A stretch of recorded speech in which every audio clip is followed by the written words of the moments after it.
Wonders on the Wabash is a free rafting experience designed by the Tippecanoe County Partnership for Water Quality for 6th grade classes in Tippecanoe County. The students participate in an all-day environmental education program on the mighty Wabash. There are stops along the way to do experiments, along with on the raft learning. We wanted to get the kids down to discover the river and begin building that love and vested interest in the river from an early age. And we want them to understand their impact on the river. Their daily lives and how they go about living their lives has a significant impact on the river. One of the important concepts we want the kids to understand is the watershed that feeds into the Wabash River, that area of land around the river that drains to that point.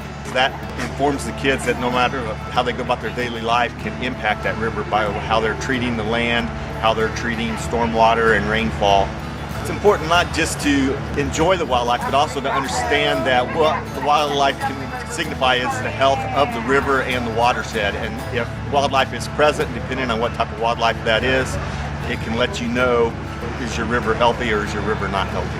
We wanted the kids to understand that pollution is not just a chemical, it's also the natural sediment. When we don't take care of the river and the land along the river and keep it from eroding into the river, sediment can become a pollutant also. We wanted the entire day to be kid-focused and kid-centered, where the kids are out taking part, doing water tests, learning about the different components scientifically of water, temperature, pH.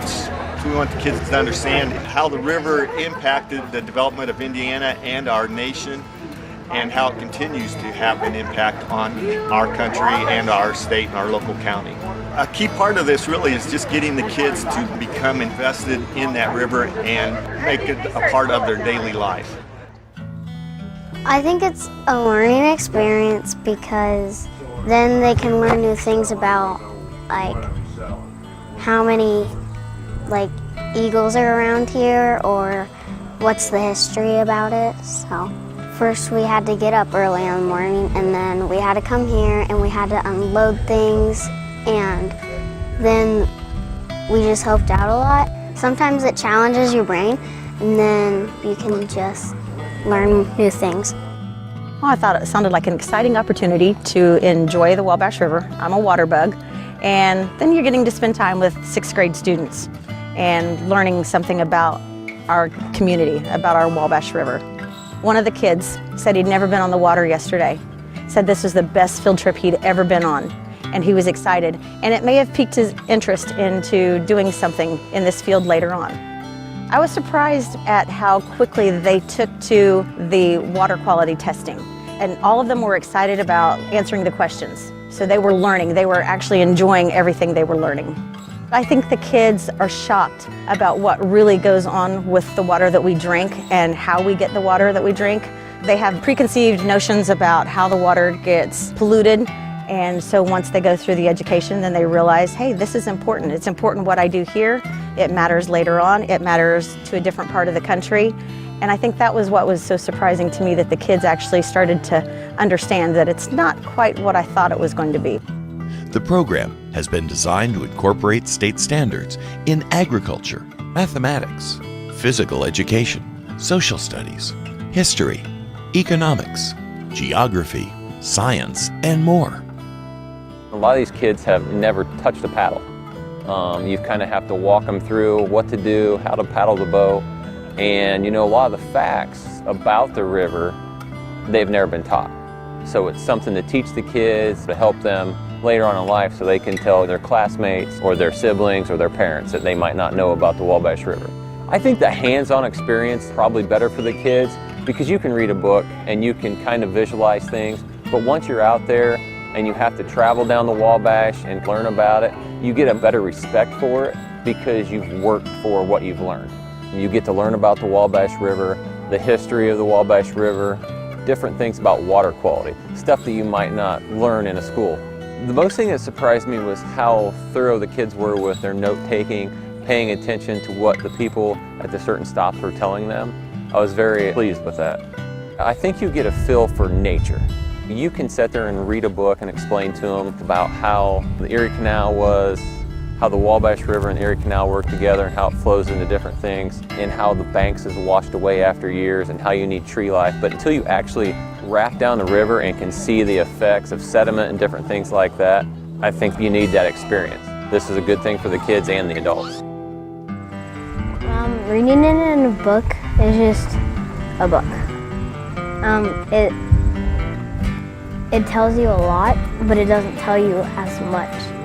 And you don't actually get to do it, and you don't learn how to do it from a book. But from a teacher, you can learn math, but you can't physically do math. So if you're learning about fish and you get to catch fish, that's fun.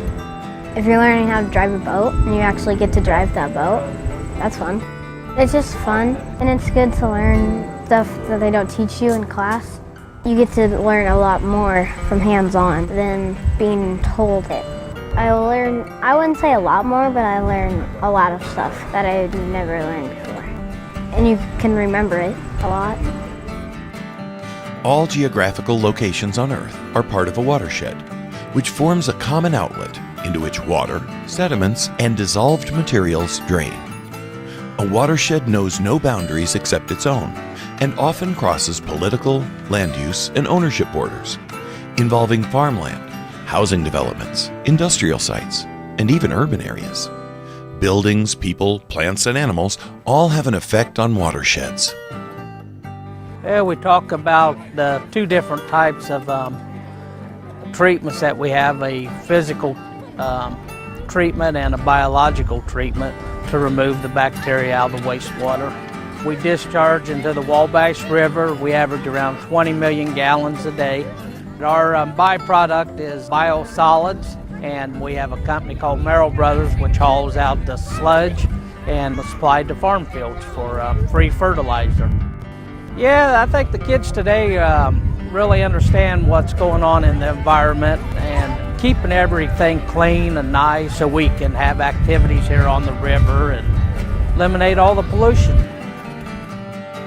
It's easier to make someone learn about something that's fun instead of making it hard. I got to measure the water temperature and how far down you can see using these tubes and measure how foggy the water is. Because one day maybe I'm going to be a scientist and I'm going to have to study this stuff. The floating classroom exposes students to the wonderful Wabash and all it has to offer, while teaching them the importance of water quality and how our everyday lives impact the water and environment around us. Students stop along the way to test water, study wildlife, observe the fish of the Wabash, and learn the history of the river. I am out here on the Wabash River helping out with teaching kids what the diversity of fish looks like in the Wabash River. This is a system that has a remarkable diversity of fish associated with it. Something in the neighborhood of around 117 different species of fish can be found in the Wabash River. They typically get a lot more excited when they have an opportunity to see a live wiggling fish, to touch it, to be close to it. They usually get a lot more excited than just seeing a group of pictures either on a sheet in front of them or just seeing the pictures of pretty fish or even ugly fish. Here we're trying to give them some context so that they can have a better appreciation for what it is that is occurring around them and why we need to be excited about resources like the Wabash River. I kind of like doing science, not sitting there and reading a book. I kind of like science out here more because, well, you actually get to experience it. Some of the things that you learn in elementary school, middle school, that kind of thing, they're like the cement that makes up your mind. So when you learn something, it's like adding a little bit more cement, and when it dries, you can't very well take it out. I'm gonna remember it for forever. Well, until I die anyway. First of all, we need to teach these kids early on because, as we were standing around and talking, a lot of these kids have never been on the water and a lot of these kids have never had any of these concepts introduced to them. So I think that it does start early on. I'm glad that they're starting with the 6th graders. I really liked the fact that they have these areas that we're going to stop at, more like stations, and at each station we're going to do either something that's relative to history or science or a combination of both. They gave us scripts. I had no idea that the Erie Canal came down into the Wabash, even though I've lived in Indiana my whole life. So I thought that was really interesting that the kids were going to get to understand the history behind this. And the other thing, it's a social skill for them to learn too, and a life skill that we need to learn how to respect it. And it needs to be managed, but there's a right way of doing it. And hands-on, to me, is always the best way to learn. They're learning, but they're learning and they're having fun. And it's not your typical classroom situation, so I think that's going to be very beneficial for the kids today. The Tippecanoe County Partnership for Water Quality relies on the help of volunteers in order to make this event possible. Volunteers help on both land and water, and often benefit from the experience as much as the children do. I would pitch it to you like this. I think it's a great opportunity for you because you get a chance to work with kids that have maybe never been in the Wabash River, never been rafting before in their life, never paddled a boat, and they might not know about the history of the Wabash River. And you can learn from the kids and you can learn too. No, I'm just really proud of all the volunteers that have stepped up to actually engage with some of these 6th graders. This is a time in their lives where they need some positive role models, people that are actually out there working in the community, doing good things and giving back. The Tippecanoe County Partnership for Water Quality would like to give our donors special thanks. Without them, Wonders on the Wabash would not be possible.